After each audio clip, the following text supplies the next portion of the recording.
And in that moment, the moment of the crash, it made me realize that monsters don't hide in the woods. They aren't shadows in the trees or invisible things lurking in darkened corners. No, the real monsters move in plain sight. I was 12 years old when those shadows started to form a shape, a face, started to become less of an apparition and more concrete, more real, when I began to realize that maybe the monsters lived among us.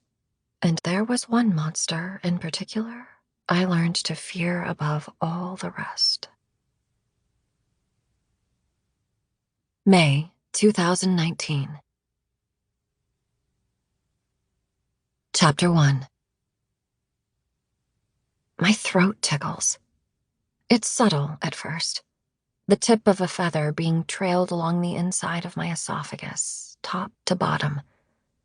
I push my tongue back into my throat and attempt to scratch. It doesn't work. I hope I'm not getting sick. Have I been around a sick person lately? Someone with a cold? There's no way to be sure, really. I'm around people all day. None of them looked sick, but the common cold can be contagious before ever showing any symptoms. I try to scratch again. Or maybe it's allergies. Ragweed is higher than normal. Severe, actually. An 8 out of 10 on the allergy tracker. The little pinwheel on my weather app was solid red. I reach for my glass of water, take a sip, swish it around a bit before swallowing. It still doesn't work. I clear my throat. Yeah? I look up at the patient before me, stiff as a wooden plank strapped to my oversized leather recliner. Her fingers are clenched in her lap, thin, shiny slits barely visible against the otherwise perfect skin of her hands. I notice a bracelet on her wrist, an attempt to cover the nastiest scar, a deep, jagged purple. Wooden beads with a silver charm in the shape of a cross, dangling like a rosary. I look back at the girl, taking in her expression, her eyes. No tears, but it's still early. I'm sorry, I say, glancing down at the notes before me. Lacey, I just have a little tickle in my throat. Please, continue. Oh, she says. Okay, well, anyway, like I was saying, I just get so mad sometimes, And I really don't know why. It's like this anger just builds and builds, and then before I know it, I need to... She looks down at her arms, fans her hands. There are tiny cuts everywhere, like hairs of glass, hidden in the webby dips of skin between her fingers.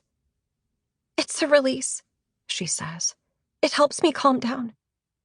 I nod, trying to ignore the itch in my throat. It's getting worse. Maybe it's dust, I tell myself. It is dusty in here. I glance over to the windowsill, the bookshelf, the diplomas framed on my wall, all of them sporting a fine layer of gray, glinting in the sunlight. Focus, Chloe. I turn back toward the girl. And why do you think that is, Lacey? I just told you, I don't know. If you had to speculate. She sighs, glances to the side, and stares intently at nothing in particular. She's avoiding eye contact. The tears are coming shortly. I mean, it probably has something to do with my dad, she says, her lower lip trembling slightly. She pushes her blonde hair back from her forehead. With him leaving and everything. When did your dad leave? 2 years ago, she says. As if on cue, a single tear erupts from her tear duct and glides down her freckled cheek. She wipes it angrily. He didn't even say goodbye. He didn't even give us a fucking reason why. He just left. I nod, scribbling more notes. Do you think it's fair to say that you're still pretty angry with your dad over him leaving you like that? Her lip trembles again. And since he didn't say goodbye, you weren't able to tell him how his actions made you feel? She nods at the bookshelf in the corner, still avoiding me. Yeah, she says. I guess that's fair. Are you angry with anyone else? My mom, I guess. I don't really know why. I always figured that she drove him away. Okay, I say. Anybody else?